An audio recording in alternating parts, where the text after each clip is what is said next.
Selamat pagi saudara-saudara, orang-orang pilihan Allah dimanapun saudara berada.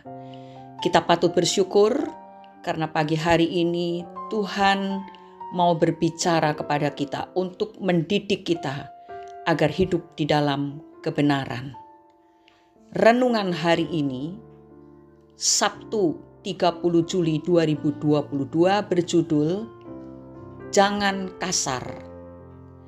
Bacaan firman Tuhan diambil dari kitab 2 Samuel pasal 16 ayat 5 sampai 14. Yang akan kita baca sekarang adalah Yakobus pasal 3 ayat 9 dan 10. Demikian bunyinya. Dengan lidah kita memuji Tuhan Bapa kita, dan dengan lidah kita mengutuk manusia yang diciptakan menurut rupa Allah. Dari mulut yang satu keluar berkat dan kutuk. Hal ini saudara-saudaraku tidak boleh demikian terjadi. Saudara-saudaraku, ketika segala sesuatu berjalan sesuai dengan apa yang diharapkan, mungkin tidak akan ada kata-kata kasar maupun tindakan menyakitkan yang tercetus keluar. Tetapi ketika seseorang dihina dan disakiti, saat itulah kata-kata ataupun tindakan yang kasar akan keluar sebagai luapan kemarahan orang tersebut. Benarlah apa yang dikatakan oleh sebuah ungkapan. Sifat buruk seseorang akan muncul ketika ia berada di bawah tekanan. Sifat buruk ini bisa terlihat jelas, bisa juga tidak terlihat. Misalnya tidak terlihat jika berupa dendam dan kebencian, atau terlihat jelas jika berupa perkataan maupun tindakan yang tidak terpuji. Seorang yang bernama Simei merasa sakit hati kepada Daud sehubungan dengan Saul kerabatnya. Ketika Daud melarikan diri untuk menghindari pemberontakan Absalom anaknya, saat itulah Simei mengikutinya sambil terus mengeluarkan kata-kata kutukan. "Enyahlah, enyahlah, engkau penumpah darah orang Dursila." Ia mengatakan itu sambil melempari Daud dan orang-orangnya dengan batu. Apa yang dilakukan oleh Simei itu sangatlah tidak terpuji. Tetapi sesungguhnya sampai sekarang ini pun kita masih menjumpai Simei-Simei lainnya yang juga akan melakukan hal yang sama dalam wujud yang lain. Karena sakit hati dan marah, seringkali kata-kata yang keluar dari mulut kita tidak lagi terkendali. Kita begitu dikuasai oleh luapan emosi, sehingga apa yang keluar dari mulut mengalir begitu saja tanpa dipikirkan terlebih dahulu. Mulut yang biasa kita pakai untuk memberkati orang, akhirnya dipakai juga untuk mengutuk, seperti yang tertulis dalam Yakobus pasal 3 ayat 9 dan 10. Sesungguhnya cara berbicara dan kata-kata yang tidak pantas mencerminkan kebodohan seseorang. Lain halnya dengan orang yang berhikmat, ia akan mempertimbangkan setiap kata-kata yang keluar dari mulutnya agar orang yang mendengarkannya merasa nyaman. Kita memang harus terus belajar untuk menjadi orang yang santun di dalam berbicara. Orang yang santun berbicara tidak akan pernah mengucapkan kata-kata yang kasar, maki-makian, sumpah, dan tuduhan-tuduhan yang tidak berdasar, sekalipun ia sedang marah atau tertekan. Karena sakit hati dan marah, kita lupa siapa diri kita dan kepada siapa kita sedang berbicara. Kata-kata Simei begitu menghina dan mensyukuri keberadaan Daud yang saat itu sedang dalam kesedihan. Sebenarnya tidak selayaknya Simei berkata-kata kasar kepada seorang raja seperti Daud. Dan hal inilah yang membuat salah seorang pegawai Daud begitu jengkel dan ingin memenggal kepala Simei. Rasanya memang lebih mudah mengendalikan kekang kuda daripada mengendalikan lidah.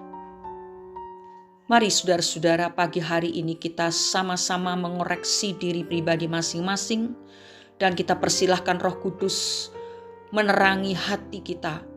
Bila ada di antara kita yang masih suka berbicara kasar, memaki-maki, menyumpahi, mengutuki orang lain dengan seenaknya, kita berubah.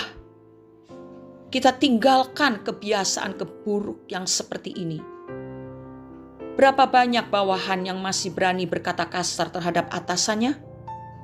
Ini pun tidak dikehendaki oleh Tuhan. Apa yang Tuhan kehendaki adalah biarlah kata-kata kita itu menjadi berkat buat orang lain. Dan lewat kehidupan kita, orang lain mendapatkan berkat, menjadi tenang, dipenuhi dengan damai sejahtera. Itulah yang Tuhan inginkan. Tetapi memang kita tidak akan bisa melakukan dengan kekuatan sendiri. Kita harus mengandalkan Tuhan. Kita harus menyimpan firman Tuhan dan merenungkannya siang dan malam. Sehingga tingkah laku kita, sikap hidup kita, perkataan kita benar-benar sesuai dengan yang dikehendaki oleh Tuhan. Mari kita berdoa. Pagi ini kami datang lagi mengucap syukur kepada Bapa di dalam surga yang memberikan kepada kami teguran, peringatan agar kami berhati-hati dengan sikap dan perkataan kami. Bapa, kami menyadari bahwa seringkali kami tidak dapat mengendalikan kata-kata yang keluar dari mulut kami. Ampunilah kami dan tolonglah kami Bapa, karena kami rindu untuk memenuhi apa yang Tuhan kehendaki dalam hidup kami. Biarlah Bapa memberikan penunggu di bibir kami supaya kami tidak sembarangan berbicara. Tuhan, tolonglah supaya hidup kami ini memberikan penghiburan, kekuatan, damai sejahtera, ketenangan lewat kata-kata yang kami ucapkan kepada orang-orang yang bertemu dengan kami. Penuhilah kami dengan hikmat-Mu ya Tuhan, dan Roh Kudus menguasai pikiran kami, hati kami, dan mulut kami, serta tingkah laku kami. Kami serahkan seluruh hidup kami dalam tangan Tuhan. Kami percaya kami akan bisa memenuhi keinginan Tuhan untuk menjadi garam dan terang bagi dunia ini. Di dalam nama Tuhan Yesus Kristus, kami sudah berdoa dan mengucap syukur.